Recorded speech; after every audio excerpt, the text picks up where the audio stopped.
Hola, buenos días. Bueno, hoy vamos a dar la segunda parte sobre envejecimiento y ejercicio.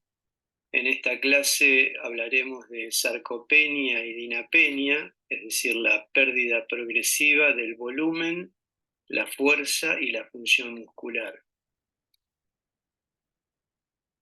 En el año 2019 se realizó una reunión de consenso para la definición y el diagnóstico de la sarcopenia. Este grupo llegó a la conclusión de que en términos de salud humana, la sarcopenia aumenta en gran medida el riesgo de caídas y fracturas, además perjudica la capacidad para realizar actividades de la vida diaria y se asocia con enfermedades cardíacas y respiratorias. Por otra parte, también al deterioro cognitivo y a trastornos de movilidad, y contribuye a una menor calidad de vida y pérdida de independencia. Finalmente, aumenta el riesgo de hospitalización y el costo de la atención de pacientes con sarcopenia. Este grupo de consenso entonces dio una definición operativa sobre la sarcopenia, agregando el criterio funcional. Definieron que la sarcopenia es un trastorno progresivo y generalizado del músculo esquelético en cantidad y calidad, se agregó el criterio de calidad, que se asocia con una mayor probabilidad de resultados adversos que incluyen caídas, fracturas, discapacidad física y mortalidad. Este grupo definió operativamente en el 2018 entonces a la sarcopenia probable mediante tres criterios. El criterio número 1 de definición es la baja fuerza muscular. Esto fue el cambio respecto al criterio anterior, que tomaba la cantidad de músculo como criterio de diagnóstico. Y si se agrega el segundo criterio, la baja cantidad o calidad de masa muscular, se diagnostica la sarcopenia, y si se agrega el tercer criterio, estamos ante la presencia de una sarcopenia grave, es decir, un bajo rendimiento físico, como ahora vamos a analizar. Desde el punto de vista de la identificación de la sarcopenia en la práctica clínica y en la investigación, entonces, se agrega la fuerza como criterio fundamental, especialmente la fuerza de prensión con el instrumento como están viendo en la foto, una prueba de elevación de la silla que enseguida vamos a comentar, la masa del músculo esquelético, que puede definirse por imagen de resonancia magnética, como lo dimos en clase precedente, la tomografía axial computada, el método DEXA o absorción fotónica dual de rayos X, el método indirecto de bioimpedancia o análisis de bioimpedancia eléctrica corporal, y la calidad muscular, que se puede definir por una biopsia muscular, también por tomografía computada o por un método conocido como espectrometría o espectroscopía de resonancia magnética, que es una técnica empleada para elucidar estructuras moleculares y también tiene aspectos cuantitativos. Y por último, el desempeño físico, donde se toma una prueba de velocidad de marcha a pie de 4 metros, también hay una prueba de 6 metros, baterías de rendimiento físico con una escala de puntuación y una caminata de 400 metros. Vamos a comentar entonces los criterios de intervención respecto a la sarcopenia, es decir, la búsqueda de evitar la pérdida de función y volumen muscular. Se hace fundamentalmente a través de ejercicio físico, ejercicios de fuerza. También hay otras intervenciones, como vamos a ver en diapositivas más adelante.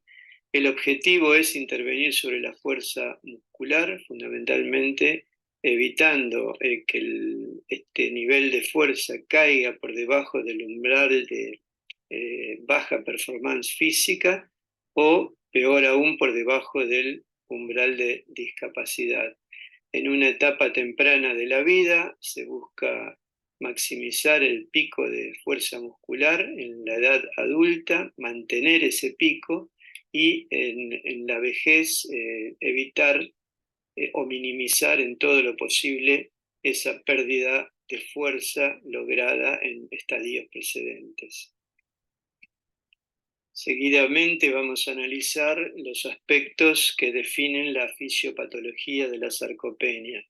En primer término, hay un desequilibrio de procesos anabólicos y catabólicos proteicos, es decir, predominan los procesos catabólicos o degradativos. Otro aspecto es la denervación y disfunción de la unión neuromuscular, es decir, la neurona motora con la fibra muscular es a la que inerva, es decir, la unidad motora entra en disfunción. Hay una pérdida de células satélites, que son las que, digamos, están en estado latente, cercanas a los vasos y tienen la potencialidad de diferenciarse a miocitos maduros. También hay cambios inflamatorios, este es un proceso general en el envejecimiento, como vimos en clases anteriores, y también un aumento del estrés oxidativo. Hay una alteración de distintos procesos hormonales, algunos de ellos son el aumento de la resistencia a la insulina, la reducción de somatotrofina o hormona de crecimiento, y también de la testosterona. Por otra parte, hay alteraciones mitocondriales, como venimos señalando en todas las clases que precedieron a esta, una disminución del tamaño y el número de fibras tipo 2, recuerdan las tipo 2X, las que tienen contracción rápida, explosiva, es decir, son de potencia, se pierden en número y disminuye el tamaño, y además hay una infiltración grasa, tanto perimuscular, digamos, como intramuscular y también intermuscular. Estos son los cambios fisiopatológicos que llevan a la sarcopenia. En el año 2019 se publicó un artículo ubicando al músculo esquelético como un posible vínculo central entre la sarcopenia y la senescencia inmune. En este artículo nos dicen que el envejecimiento del músculo esquelético es fundamental en la patogénesis, es decir, en la formación de la enfermedad conocida como senescencia inmune y sarcopenia. Ellos analizan que se ven afectadas múltiples vías, que incluye la señalización insuficiente de las mioquinas, interleuquina 6, interleuquina 7 e interleuquina 15. Por otra parte, hay cambios en los factores reguladores de la inmunidad que se unen a la membrana celular, y eso lleva a un perfil proinflamatorio, es decir, que favorece la inflamación. También se alteran las células inmunitarias, es decir, los monocitos, los macrófagos, etc. Y finalmente hay una alteración de la composición corporal, como ya vimos antes, con incremento de la grasa corporal, disminución de la masa muscular y otros cambios como la deshidratación progresiva y la desmineralización de la masa ósea. En cuanto al algoritmo diagnóstico de la sarcopenia, en 2022 se hizo una revisión sobre fisiopatología de la sarcopenia, diagnóstico, tratamiento y futuras direcciones. Esto se publicó en la revista coreana de Medicina y Ciencia. Ellos analizaron en dos situaciones, primero en escenario de atención primaria, el hallazgo de casos de sarcopenia que se hace a través de la circunferencia de la pantorrilla. En masculino menos de 34 centímetros sería el criterio diagnóstico, y en femenino menos de 33. A partir de ahí el acceso al diagnóstico se hace, la confirmación, con la fuerza muscular, con el hand grip, como mostramos anteriormente. En mujeres 18 kilogramos o menos es un criterio de sarcopenia, y en varones 28 kilogramos o menos. O un test de performance física que consiste en sentarse y levantarse de una silla 5 veces en menos de 12 segundos. Si no se pasa este criterio, estaríamos ante un posible diagnóstico de sarcopenia y requiere realizar modificaciones en el estilo de vida, en la dieta y en el ejercicio como intervención. En ese caso se deriva o se refiere para una confirmación a un centro hospitalario donde se repiten los test de fuerza muscular con el Hangrid y se realizan test de performance física con una caminata de 6 metros, donde tiene que tener una velocidad, digamos, superior a 1 metro por segundo, de lo contrario se diagnostica o se confirma la sarcopenia. Y se repite otra vez el test de sentarse y levantarse de la silla, debe hacer 5 repeticiones en menos de 12 segundos, y se agrega un test corto de performance física que tiene una puntuación, debe ser superior a 9. Por otra parte, se realiza la medida apendicular, digamos, de la masa muscular. Esto se hace con un método complejo, ya que estamos en un medio hospitalario a través del DEXA o del análisis de bioimpedancia, y el valor límite es de 7 kilogramos por metro cuadrado para masculinos y 5,4 kilogramos para sujetos femeninos. En ese caso se diagnostica definitivamente la sarcopenia, es decir, una baja masa muscular apendicular sumado a una baja fuerza muscular por el test de Hangrit o la baja performance física a través de cualquiera de los test, tenemos el diagnóstico de sarcopenia.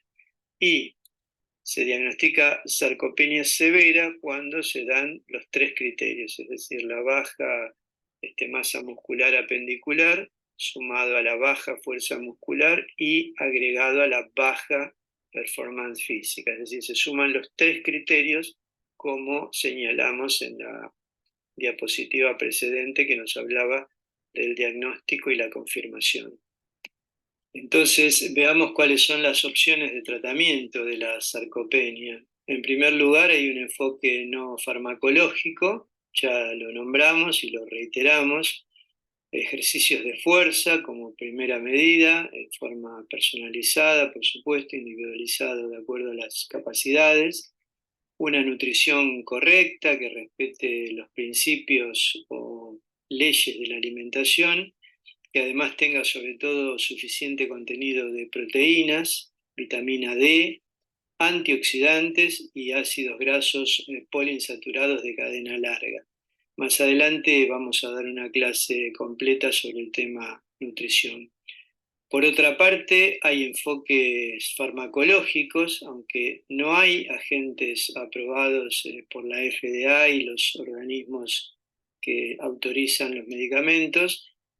Sin embargo, se pueden usar hormonas de crecimiento, esteroides anabolizantes, teniendo en cuenta que también tiene efectos adversos, o sea, tiene beneficios y tiene también cuestiones en contra.